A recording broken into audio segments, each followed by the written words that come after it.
What's up, everyone? We are here with Gene Adam. He's freaking cool as crap. Such a nice guy. But I'll tell you what, you know this man. You know, he's formerly Purgatory, loving this shirt, former Iced Earth, and Jacob's Will currently. How's it going, brother? Here's our new CD that just came out last year. Boom. Awesome. Yeah, you can check it out. Sweet. It's available. Streaming everywhere, man. Awesome. How are you guys? Oh, man. Awesome. Yeah, I checked it out, man. I checked it out, bro. Jacob's Well, man. Good. Yeah, you're talented, bro. You really are, man. It's different, you know. It's more like I don't know, folk rock or something. More like acoustic folk rock. Right. Yep. I hear you. Cool, man. Yep. So I'm a huge freaking Iced Earth fan, man. So please tell us, man, bringing us back then, man, you know. I mean, tell us some stuff back then, man, you know. All right, well, if you want, I'll start at the beginning, how it all started. Yeah. Okay. Yep. All right. So John and Greg Seymour, I don't know if you're familiar with Greg Seymour, was John's best friend in Indiana. Mm-hmm. So they had moved to Florida. And me and Richard Bateman, who was the original bass player from Purgatory, we were kind of writing songs together, and we were looking for a guitarist and a drummer. And we were just out one night at there was a metal club in Tampa called the Sunset Club. And we were out, and I don't know if we met Greg or we met John or whatever happened, but they were like, yeah, we play drums and guitar. And we're like, all right, let's jam. So Richard had a rehearsal room, and so we all met there and we started jamming, and me and Richard had some songs, and John and Greg had some songs, you know, even like I guess it's 1776. It used to be called Purgatory. I don't know what it was called later on. We had Creature of the Black Lagoon, which went to be another song, and Storm Rider and Burning Oasis were all these songs that were there from the beginning. And me and Richard had a song called Lobotomy that we did, and Survivors of the Flame, and we just put them all together. And then a mutual friend knew a lead guitar player, and that was Bill Owen, who played on this Purgatory EP that we just put out. So he joined the band, and it was just like boom, boom. It was all of a sudden like it was a thing, man. And and you know how John is. He's like, we're going to the top, and we're not stopping until we get there. We're just going to kick everybody's ass on the way. And we were all like, yeah! You know, we're like 19, 20 years old or whatever. We're like, you know.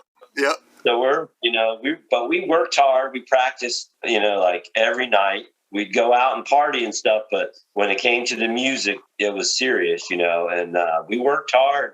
And these songs that are on this Purgatory new album that came out, those were all songs we recorded back then. I mean, we recorded stuff on if anybody remembers what a jam box is, it had like 2 cassette players in it, you know, and you record. And it was so loud inside the jam room that we had to set it outside. And I don't know if you've ever heard the song In Jason's Mind. I don't know if you ever heard it. Well, there's a spot in there where it's supposed to be like in a jump in a swamp. And there's these sounds of crickets. Well, now they're digital. But back then, they were on the actual recording because the jam box was sitting outside. And when it got real quiet to that part, it was real crickets. And then we added them in. Yeah, I'm serious. And we added them in later in the studio because it sounded so cool. That's a true story. I love it, man. I love it. That's cool. Yeah, this is stuff no one knows. And these demos they were awful, but now they're like classics. You know what I mean? Like they were recorded, like I said, on this jam box, you know, and it would be like recording a demo on your cell phone and sending it to a record company. You know what I mean? That's basically the same thing. And we didn't get signed or anything, and we were all pissed off all the time. And then a couple of the Richard Bateman left pretty early to go join another band. And then we got Dave Abell, who played for Iced Earth for many years. And then we got Bill left the band, and then we got Randall Shaver. And that's when we changed the name to Iced Earth. right about the time Randy joined the band. And we just kept writing songs. And one day we were in the studio going to put out an EP. And John came to me because I wrote a lot of the lyrics and he wrote most of the music. And that was kind of like the partnership. But he came to me and said, hey, look, I have these songs that I just have a feeling about. He's like, I have the lyrics and everything already. I've been working on them. Let's just scrap that other project and let's do that. And that was Enter the Realm. I don't know if you know Enter the Realm, right? The EP. Right.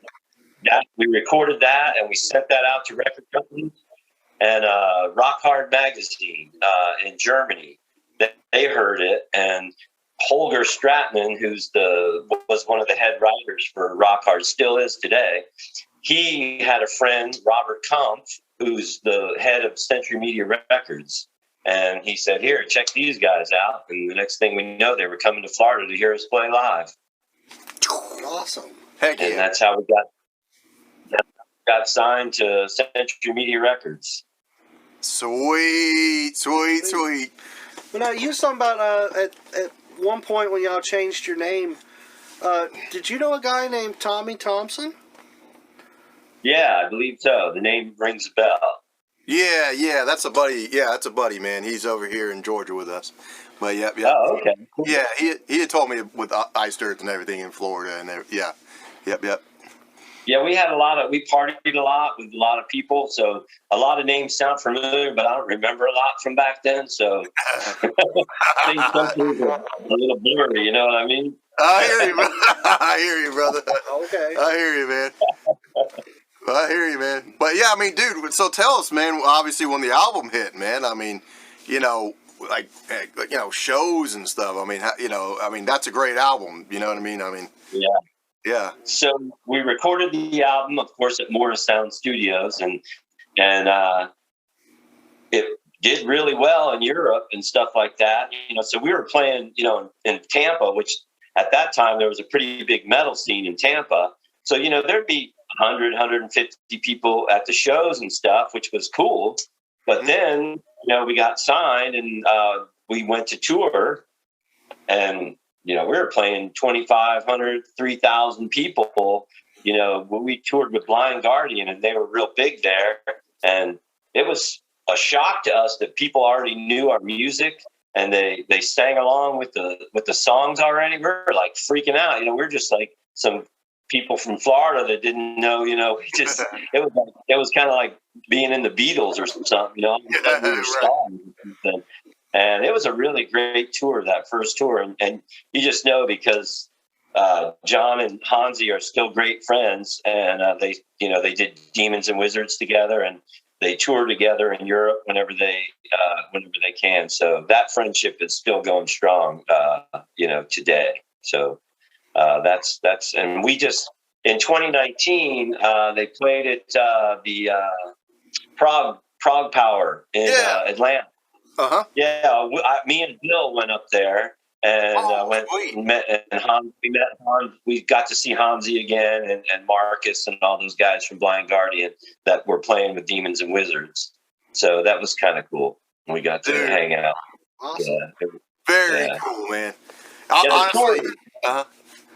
The tour was just fantastic. I mean, every crowd was a sellout, and it was just a great bonding between us and Blind Guardian, and we just partying and just a good time. Nice, dude. Yeah, dude, I will say that right above my head here, man, is Blind Guardian is dude, honestly forever my favorite band. You know what I mean? And Iced Earth is always, I would say Iced Earth is my second. You know what I mean? It's always been that way. Since high school and stuff, man. But dude, right. That's really freaking cool to me. You know what I mean? And we were talking, man, just the other day, man, and it's so cool that we're all buddies with Mr. John Greeley. Good man, man. John Greeley, an exceptional dude. Me and Dave Abell and Billo, we went up to see him. He played in Dothan, Alabama at some festival. We went up there to see him and his band play, and Brent Smedley played drums for him on that at that show. The drummer for Iced Earth. And so that was cool. And, you know, we talk all the time. He's a fellow Christian, and he writes some really cool stuff. So he always runs it by me and lets me listen to it. And, you know, he's doing a really, really awesome thing. You know, Ginger and all them. She's an awesome bass player, man. I mean, Yes. Oh yeah. Yep. just to see them live is really cool because Greeley, you know, he can still scream the way he used to scream, and he plays guitar. You know, awesome. So. Yep. I really like Greeley a lot. He's a good dude. To me, that Storm Rider album is my favorite Iced Earth album. I don't know. I mean, even better than One I Sang On. I mean, the debut is cool and it's a classic, but John just killed it on that. His vocals are just amazing on that album. I agree. Yeah, I would honestly agree with you. Storm Rider is my favorite. Yes. Yep. And Greeley, if you're watching, yeah, yeah, buddy. Sasquatch, man. He's a big Sasquatch. Yeah. I hear you, man. I hear you. Well, dude. Okay. Well, tell us about Jacob's Well, my friend. What's going? You know what I mean? Well, Jacob's Well started. A friend of mine. We go to church at the same church together. He started like this thing on Friday nights where you could come and play original music. And it was like all these songwriters would come in and stuff. And he plays everything. He plays drums, bass, guitar, mandolin. I mean, he's just a multi-talented guy. So I played some of my originals, and he's like, hey, you want me to play drums a little bit with you? And I'm like, sure. So he sat in with me, and then we just developed a friendship, and we've been jamming together now for almost 5 years. And we have 2 albums out. Our first album is called Bitter Days, and that's also available digitally. You can on Spotify or iTunes or whatever. And we had an EP out before that. So we've been recording since 2017, and we just love playing, and we play all kinds of places. We mostly play like brew pubs and stuff like that, you know. That's because we're just 2 guys. It's an acoustic thing, but we do some bigger shows with drummers and stuff like that. But on a general rule, it's just the 2 of us. We just play like acoustic sets. Okay. So, Okay. Yeah, I got you. But Man. on the album, especially the newer one, the Climb, that's with a full band. So Jamie played the drums on there. Jamie, that's the guy I'm in the band with. He played the bass. I play the harmonica. He plays mandolin. I play the banjo. So it's a full instrumentation, but it's actually just the 2 of us playing on all of it. So. Oh, very cool. Yeah, very cool. Very cool. Yeah, kind of like our EP. Yeah. That's cool, man. Heck yeah. Yeah. Sweet, man. So what'd you do between Iced Earth and now? Well, that's the big mystery, right? Yeah. So after Iced Earth, I got married. So I left Iced Earth in 1991. I got married in 1994, and I had kids. And so that tells you what happened pretty much. But then in 2004, Dave Abell, he contacted me and he said, hey, you want to write some songs together? You want to do something? So he lives probably about 20 miles away from me. So I drove over to his house and we started writing some songs, and we put out an album with a band called Unearthed. So that was just one album is all we did. We did an EP and an album, and we did a couple little small tours locally. Like we went up to Michigan and down the East Coast and stuff like that. So that lasted till about 2006. And then after that, I dropped off the face of the earth pretty much. And I got you. I've been doing family stuff, raising kids. Both my boys are grown now. I have a son that's 21 who's in the Marines, and I have another son that is 20 years old. And so they're both, that was a pretty full-time job. And then about, I guess, 2016 is when I started the Jacob's Well thing. So, the cool thing was reuniting with John. What happened in the 30th anniversary of the band. So I hadn't talked to John since 1991, okay? I hadn't heard a word from him. I thought he hated me and I hated him, and it was never going to. When we did the Unearthed thing, he called us, names because we were trying to, live off his legacy or whatever. So there seemed to be bad blood, what I thought. And then out of the blue, I get a message on my messenger on Instagram for Jacob's Well, and it says, "Hey, this is John. Get in touch with me." And I'm like, "Yeah, okay, this is John, right?" So I said, "If this is John, here's my phone number. Call me." So he called me, and it was John, and we started talking again. And me and John and Bill met out at a restaurant, and we had a few beers and talked about old times, and just buried the hatchet. And we recorded that EP in 2018, and we did a big reunion with all the guys. Of course, Richard Bateman died in 2018. He had a heart attack, and so he wasn't able to play on the EP. But me and Greg and Bill and John, we all met together and hung out, and we recorded the EP. Greg wasn't able to play on it because he was not playing drums currently at the time when that happened, so he wasn't really ready to play on an EP. So we used a different drummer, Mark Prater. You're familiar with him. He played on a couple of Iced Earth albums. So he did the drum.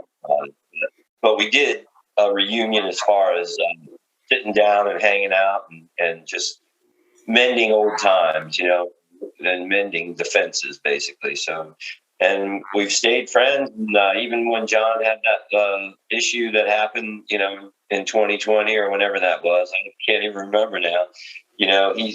We're still tight. He's still my brother, and I love him to death, and he's a good man. Cool, man. Cool. Awesome. Cool. I love to hear that, especially when, right. people put stuff behind them and bury the hatchet. I love to hear those stories. I do too. Yep.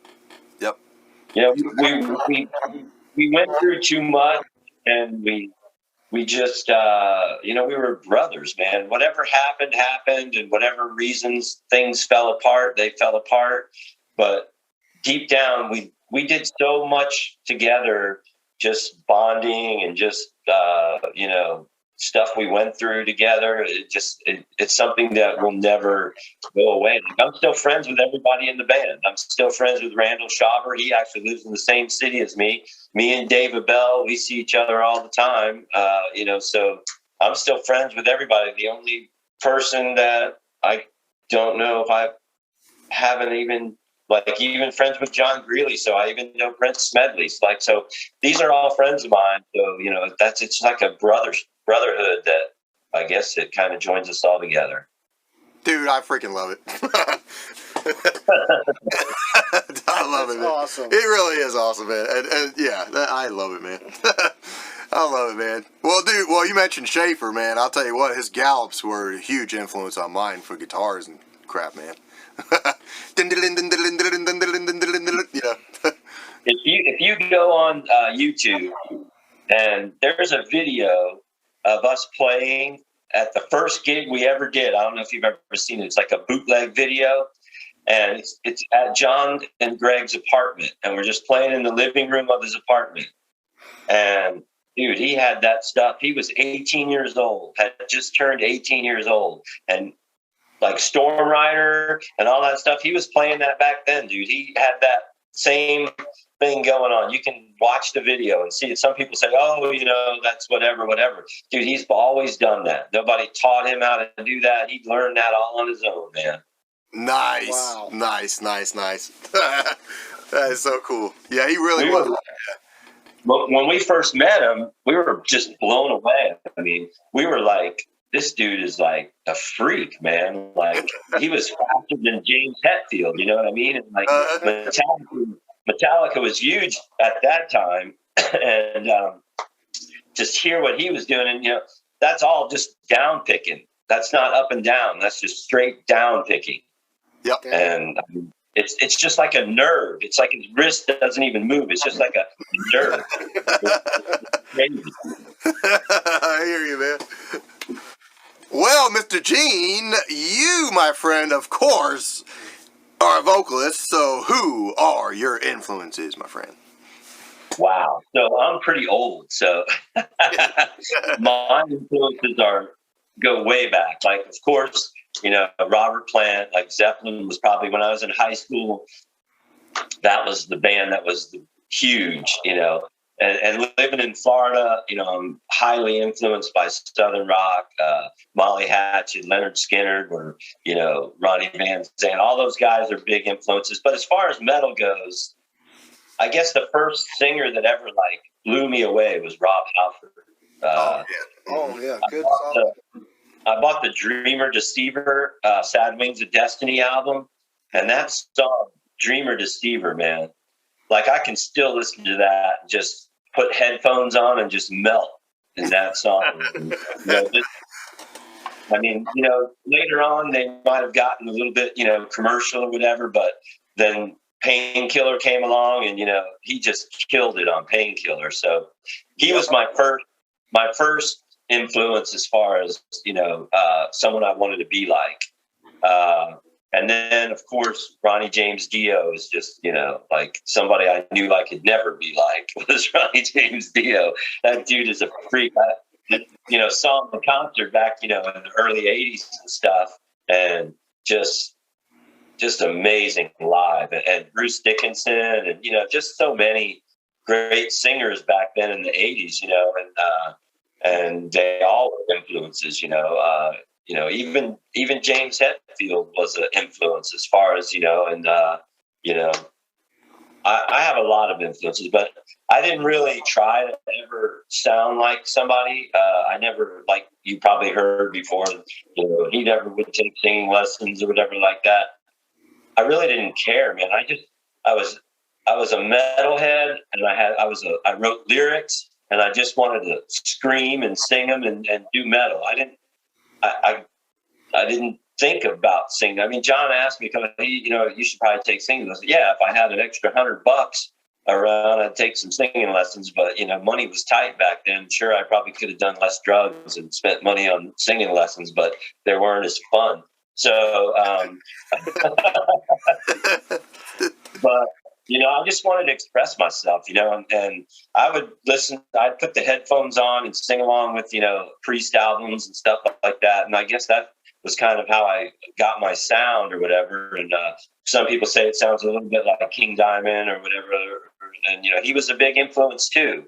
I remember hearing the Melissa album the first time and just, being blown away by Hank Sherman and Denner, playing, and King Diamond, and just wow, that is something I had never heard before, So he was an influence too. So I really couldn't nail it down to who most influenced me. I'd have to say Rob Halford would be the one that I would probably always go to, though, for sure. Mm-hmm. Heck yeah, dude. Heck yeah, man. Yeah, well, you mentioned Judas Priest, man. I would say Painkiller is my favorite album of theirs, yeah. That was a good one. You got to listen to the old stuff, man. Sit after Spin and Stain Class, and man, that old stuff is just, man, I could sit and listen to that and it's his voice is just so sweet, and it just just amazing. He's a talented guy for sure. Oh heck yeah, man! No, I love it all. Yeah, it's all. I gotta go with British Steel. Well, that's a good one. Yeah, it's a good one, man. They got a lot of great albums. And Painkiller was kind of out of the blue because you thought, okay, these guys are really kind of over or whatever. It's over for Judas Priest, and then all of a sudden, boom, Painkiller comes out. What? Exactly. Yep. Okay, I'll tell you what, man. How about this? I asked Greeley himself, and I said, "All right, bro." I said, "Who would you choose if you had to choose? Would you choose Priest, or would you choose Maiden?" Now he said it's a hard one, but he would go with Maiden. What would you say if you had to choose between those two? Man, I would have to go with Priest because I love Maiden, but I think, just my opinion, I think after Power Slave, it kind of just sounds the same. I don't know. I like the dirtier sound of Priest, the more I love the dual leads that just the leads, it's just something about Priest, man. Now I don't like I think there's a couple albums that are kind of commercial, or whatever, but overall for a whole mix, I think Priest for me. I love the first 4 albums by Maiden. I love, Iron Maiden, I love Killers, I Number the Beast, Peace of Mind, Power Slave. But then after that, I just kind of started to lose me a little bit with Somewhere in Time and all that stuff. I kind of got lost a little bit with the Maiden. They're still amazing and they still, awesome. But I'm more of a Priest fan. Hey, that's cool, man. I hear you, man. Yeah, it's all good. Yeah. All right. Well, what about best Metallica album? Oh yeah. What you got? Oh my gosh. Best Metallica. Your favorite? My favorite is Master of Puppets and the Black Album. A lot of people like Justice for All is a great album, but it took me a while to like it because it sounds so different than the rest of their stuff. The drums sound real kind of weird to me at first. It was the production was just so different. Now I love it. But back in the day, I think Ride the Lightning, Master of Puppets, the Black Album, those were my favorite albums. I got you, brother. I got you, man. Kill 'Em All was good. That was kind of like their, John used to tell me there was a bunch of little kids going, and, they just kind of pissed off, Yeah, exactly. That's a good way to put it. Metal Militia. I hear you. His favorite Master, so. Yeah, they were just, young and pissed off, and it's a great album. But as far as production wise, and I remember the first time I heard Ride the Lightning, the first time I ever heard For Whom the Bell Tolls, my life was different after that, man. It was the whole production and the sound of it, and you turned it up, and now, I guess kids today can't appreciate it. I don't know. I hear you, bro. Oh, dude, right. Oh, yeah, dude. I know you can't see it from there, but I got Ride the Lightning up here with the vinyls hang. I see the vinyls behind you right there, man. Yeah, that's all. I love it. Love it. Yeah. Well, are there any modern metal bands you listen to? Not really much metal I listen to anymore as far as new stuff. I still like metal, but I'm just not really. I still listen to I like the bands that have reunited. I like the things they're still doing. I know Testament did some stuff, and Exodus is still doing some stuff. So I listen to that kind of stuff, and I listen to the new Maiden that came out. But as far as new metal, I listen to some of it, but I'm not really into metal. I don't know. I'm just not into it like I used to be. I don't listen to it a lot, so I couldn't really say I have a new band that I like. Right. I mean, and you know what? I'm very much on the same page with you, man. I'm old school, just like you are, man. I love the '80s, man. The stuff nowadays, in my opinion, I think it's just a bunch of crap. I mean, we're on the same page. I don't know how you feel with it. I don't know, man. Like Cookie Monster is what we call it, but yeah, we don't like Cookie. I don't death metal, and doesn't do it. I mean, as far as death metal and stuff, to me, this is just my opinion.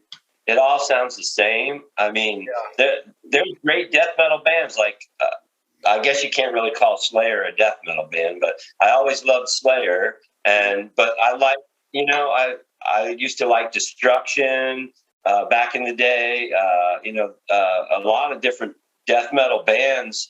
Death and lots of bands from around this area that came out. So I've always liked death metal, but not to the point where I don't know. It's not the same. It's just different. It's just not my favorite thing, but I like it. I like death metal. I don't like the new, I guess you would call it screamo metal or whatever, or grindcore, all that stuff. It's okay. I have a friend.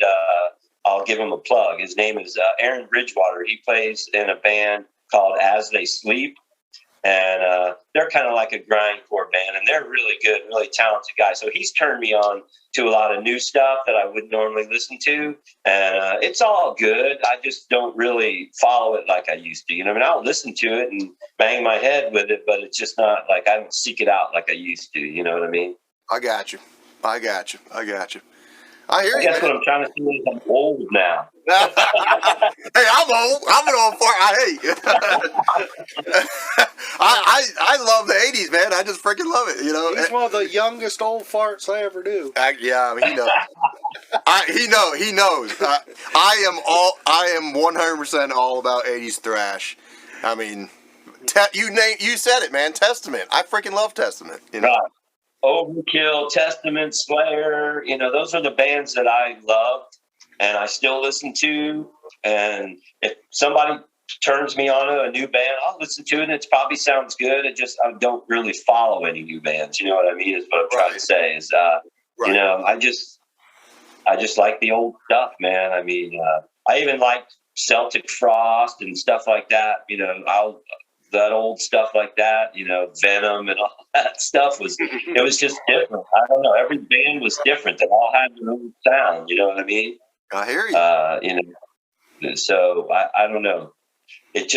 So I can't really comment on new music because I don't want to offend anybody. Because everybody's music is a gift and everybody's music is something that comes from their heart. So, more power to them, man. I hear you. I do like Witherfall though. Jake's band, the guitarist for Iced Earth. Jake, he has the other band Witherfall. That is an awesome band. I really like them a lot. Yeah, I've heard of them. So, you should check him out. He's an amazing guitar player, man. Their new album, John actually, not this new one that's coming out now, but the one before that, John produced it. And it really is a good album. So, yeah, check Witherfall out. They're a pretty good band. More like power metal, progressive, kind of like a prog metal, but a little heavier, Sweet. Oh, okay. Sweet. Heck yeah, man. Heck yeah, bro. Well, dude, I got to ask you, man. Look, we love food. What's your favorite food, dude? Pizza. Any kind of pizza. Bad pizza, good pizza, pizza, gas station pizza. It don't matter. I can eat pizza. I love it.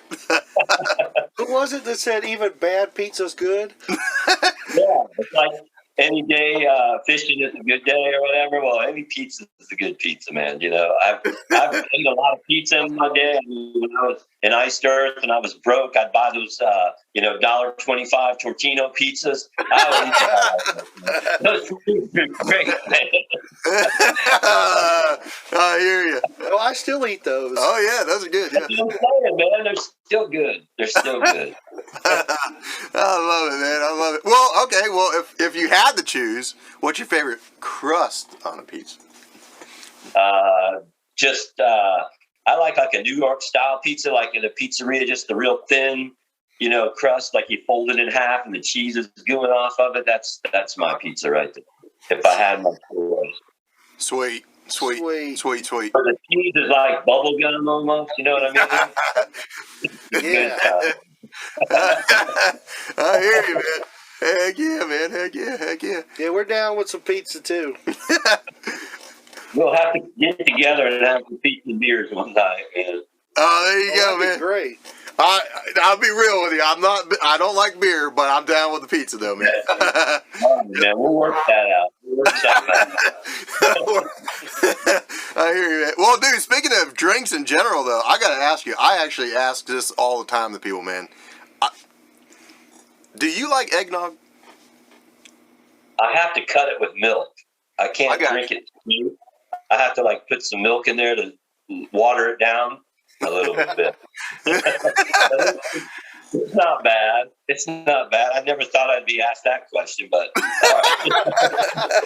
Hey, we like to ask the hard questions on this hey, show. that's cool, man. Everything is all right. It's got my vote. You can put a little rum in there. It's not too bad either.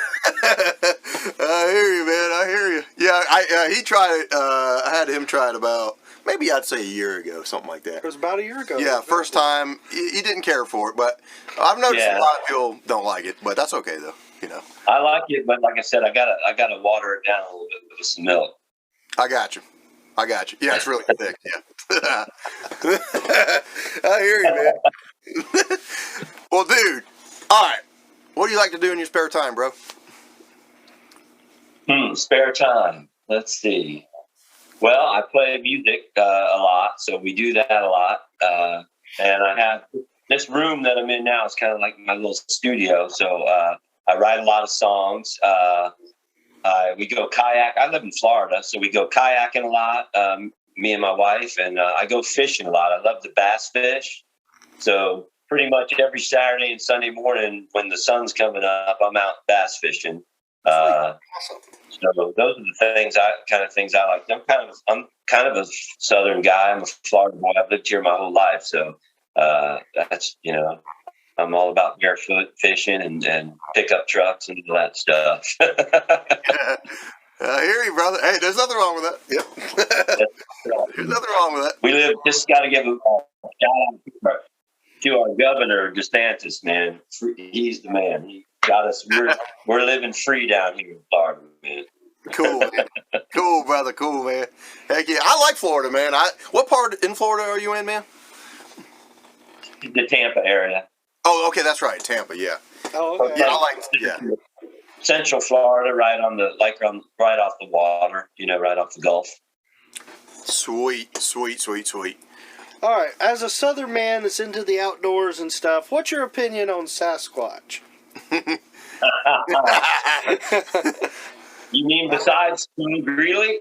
You heard that, Greeley. You heard that. He's been known to creep around through the woods down in Tennessee, so.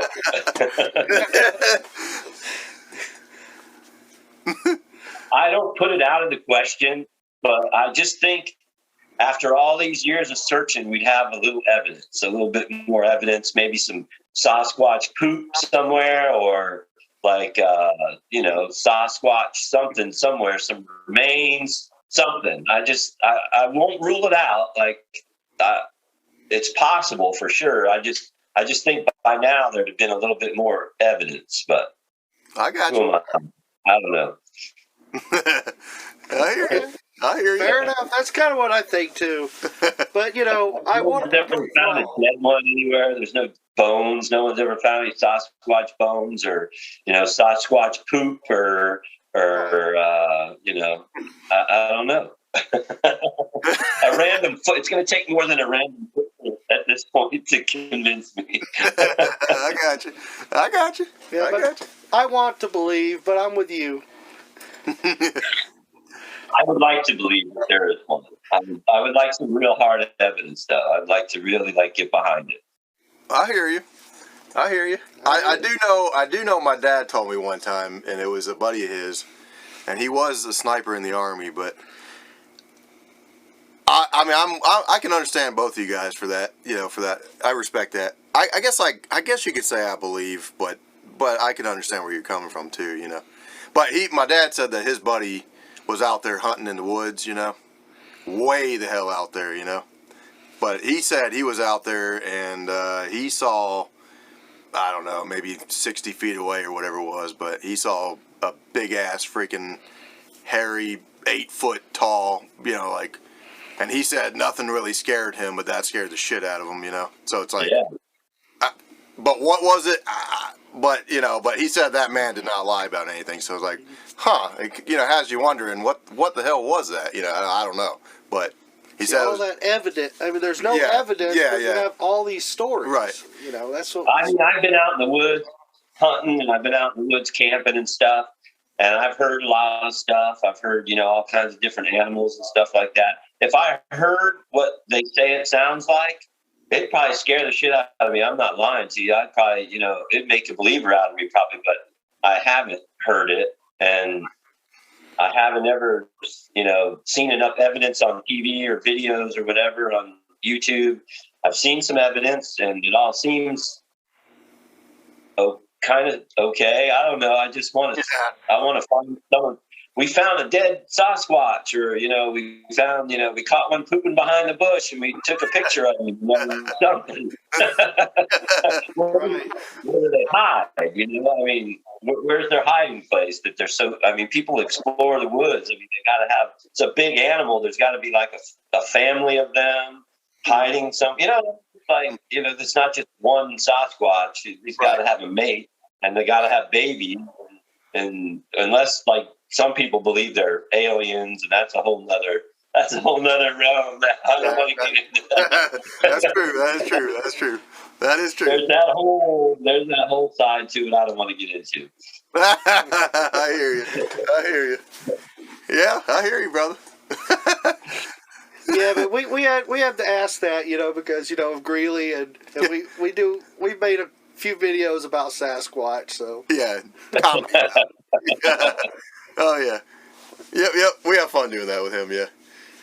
But yeah, dude. I mean, yeah. But that's cool, Scrap. Though, really, we're all friends with Greeley, and and we talked about it the other day, man. We both said that. Can't wait for his album to come out, man.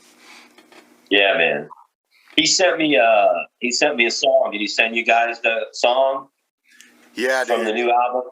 Mm-hmm. It's awesome. It's freaking Jezebel. Yeah, sounds really good.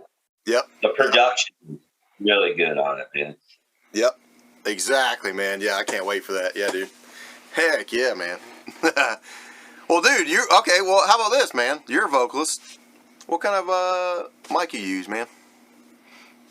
I just usually use just a Shure SM58, to sing regular. But in the studio, they've got all kinds of fancy mics. I usually trust whatever the engineer or I've only ever recorded with Jim Morris and Tom Morris, and they've got the best stuff. And the Jacobs Well stuff, the guy that we used to record with, he's a guy local here that lives near us. He's got some awesome equipment. Top of the line microphones for recording, and he's a real gearhead. So he's got 8,000 guitars in the studio. Pick whichever guitar you want to use. He's got 4 different drum kits. I think we should use a wood snare on this song. I think we should use a steel snare. He's a gearhead. He wants every song to have, when you listen to the Jacobs Well stuff, you'll hear, he just really done a great job. So, I just use the Shure 58 when I play out live, SM58, hard to beat. It's tried and true, and it worked. I like it. I like it, brother. I dig it. So you have a bunch of guitars and stuff? Yeah, I do. Let me see if I can pick this up and take it over here. Sweet. So, that's my one acoustic I have. This is my Dobro. Sweet. And this is my Telecaster. Mm-hmm. And this is my banjo. Sweet. And then I have another guitar over here. And then these are all the Purgatory and Iced Earth albums here. Nice. Sweet. Nice. This is the vinyl. I don't know if the vinyl for the Enter the Realm EP. Right. That came out. They did it last year, or 2019. They did it's the 30th anniversary. So they did John had a vinyl made of it. And then this is the original album, the debut album. Then this is the Purgatory album. Nice. And then that's the old poster that we have from back in the day. So that's my stuff. Sweet. Love it, man. Love it, brother. Heck yeah. Yeah, it's I just like to come in here and I have a keyboard and I have amps and stuff, and I'll just write songs and I record what I record, and then me and Jamie, the guy in Jacobs Well that I'm with, will get together and we'll put together the songs and stuff, and we basically just write it. We'll both come up with ideas, and he'll have a song, I'll have a song, and we'll just try different instruments on them, and till they sound good, and then we'll take them in the studio. And where they really grow is in the studio, because it's just me and him.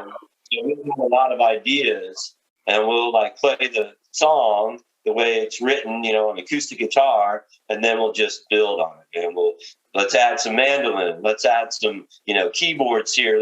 This needs a tambourine, this needs, and just I play harmonica, blues harp. So we'll add some blues harp. I mean, just build and build on it. And that's when the songs really come to life, in the studio. I really enjoy recording it. Heck yeah, man. Heck yeah. I dig it. I like playing live. Like, playing live is cool. Like, when there's a big crowd and, like, it's a crazy crowd, it's really awesome to feel their energy and stuff like that. But to me, like, the studio, it's just so fun to create and just listen to it come together, Cool, man. Heck yeah, dude. Nothing wrong with that. Yeah. So have you been able to play this year? Yeah, Florida's been open. They only really shut the bars down here for a little bit in 2020, but we play a lot. We play all the time. We do like a lot of little pubs and brew pubs and stuff like that. So we've been playing regular. Very good. Yeah. Sweet. Yeah. Heck yeah, man. Yeah, everything, like, you go to bars and stuff down here, it's like there's not a pandemic down here. We're just living life. It's like crazy down here. Yeah. We were out the other night, and I'm like, if you didn't turn on the news and you didn't look on your cell phone, you wouldn't really know there was anything going on you come down here. So we're really blessed to live in a state where, freedom is the key. And I'm big on that. I believe we should be allowed to enjoy our freedoms as Americans. And so I really believe in that. I do as well. Yeah, exactly. That's cool, man. Heck yeah, bro. But we play a lot of bars, not really bars, more just like, breweries and brew pubs where they, make their own beer or whatever like that. And we'll do some originals. We'll like put half and half, like we do some cover songs, and then we'll throw in our originals in there and stuff. So we usually do like 3 sets, like just like a regular, 1 out, 45-minute sets or whatever, 50-minute sets. And so we do a lot of original stuff, but we also do like but most of our acoustic stuff, we'll take cover songs and we'll kind of make them our own, kind of put like more of we call it making them Jacob's Well, we just a little banjo on there, some harmonica, and stuff like that, and just kind of make it our own. Cool, man. Yeah, I love that. Yeah, that's cool, man. Heck yeah. It's great when you mix it up. Yeah. Sweet. Yeah. Cool, man. Like, all right, so I got to ask you, man, out of any concert in general, that is, doesn't matter the genre at all, what's the best concert you've ever been to, man? Oh my gosh, dude. The concert I can remember, because now I go back, I graduated high school in 1981. All right, if that can tell everybody my age now. I started going to concerts when I was 15 years old. So I've seen the Eagles. I've seen Paul McCartney and Wings. I've seen Frank Zappa. I've seen Bob Dylan. I mean, so to say what's the best concert ever is not fair. I've seen Led Zeppelin. I've seen Leonard Skinner. I've seen Rush on the 2112 tour for $2.98 at Kruse 6 and Holland. So I've seen Maiden like 8 times. I've seen Priest like 8 times. I've seen Metallica like 5 times. I've seen Dio like 3. I've seen Ozzy. I've seen, I can't answer that question honestly, man. I've been blown away by lots of concerts, man. You know what I mean? Right. I saw the Eagles back on the Long Run tour. So that was like 81 or something, like 82, when it was the first time Joe Walsh played with them, back with them again, the whole band at Tampa Stadium, dude. Yeah. The whole stage, so the stage had the the album cover from Hotel California, you know, just that scene on the curtain. And then they opened up with that. And the curtain just opened up and they're playing Hotel California, dude. I want to tell you, back in 1982, everybody was blown away. It might not mean a lot now, but back then it was like, that was a good concert. That was one that stands out, definitely. And, you know, definitely seeing, you know, 2112, Rush 2112, the first time, you know, back then. And heck, a great concert was Nazareth. I saw Nazareth on Henry's Bog Tour. Mm-hmm. Dude, that was awesome. I've seen a lot, so I can't really answer. I saw Led Zeppelin, the concert that got rained out here in Tampa when I was in middle school. So I don't know, man. I love a lot of it. I've seen some great concerts, man. I've seen Slayer. I've seen Metallica, you know, a bunch of times. I've seen, gosh, I don't know, man. I've seen a lot of bands. So. Great. Now, well, you mentioned Metallica, though. Did you see them with Cliff? No, I don't think so. The first time I saw them, yeah, I must have seen them with Cliff. And then I saw them on, they opened up for Queensryche. Oh, so okay. Okay. That must have been the last show with Cliff Burton. And then I saw them headline and Queensryche opened for them the next time on Injustice for All. so I don't know what happened in between there, but I hear you.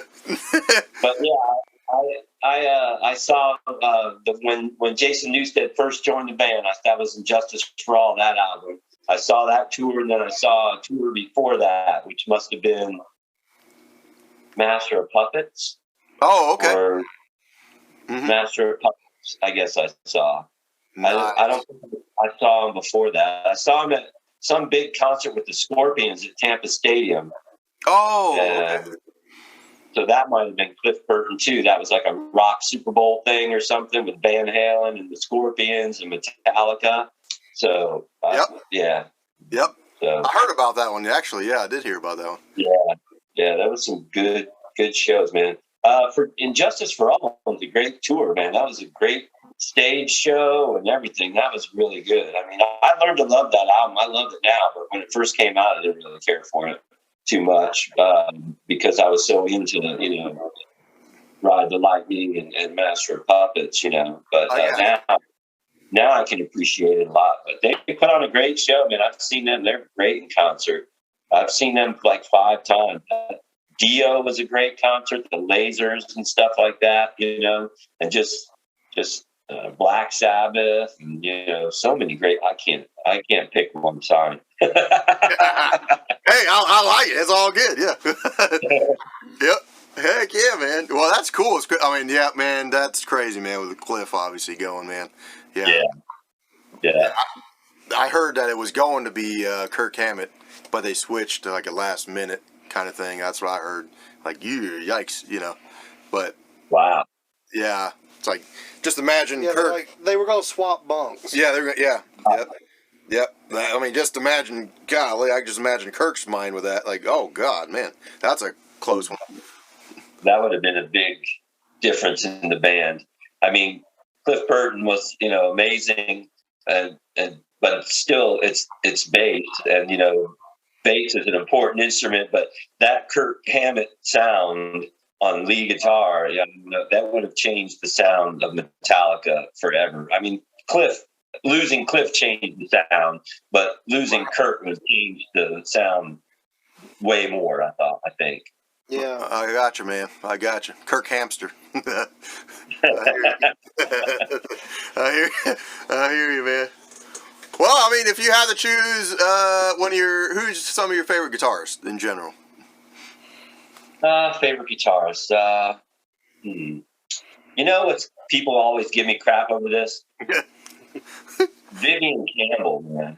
When he played with Dio on those two albums, you know, Vivian Campbell. I mean, I know now he plays for Def Leppard or whatever it is, but dude, the lead guitar on those 2 albums is incredible, man. Oh yeah. You know, Tipton and Downing, you know, and the guy from Merciful Fate, Denner. Gosh, so many great guitar players. I'll tell you, that was what I miss about the music nowadays, is it doesn't focus as much on lead guitar, as it did, back when we were growing up and stuff. I mean, there's so many, like, great lead guitars. I mean, gosh, just, definitely, of course, Randy Rhoads and, all the guys, I'm an Allman Brothers fan, so, nothing wrong with that.